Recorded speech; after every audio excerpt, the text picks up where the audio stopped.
Hey guys, I just wanted to give you instructions on how to get into the vocabulary since it's changed a little bit. First thing you're going to do is go to flocabulary.com.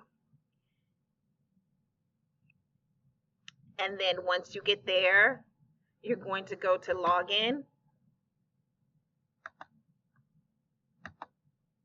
And you will put the username, which is Jones4655, and the password, which is month 7644. 7644.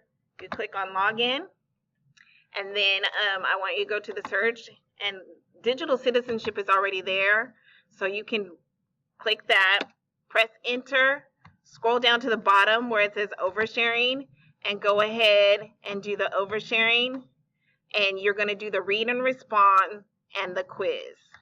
Make sure that you screenshot your results and post them to a Google Doc and turn them in. Thank you.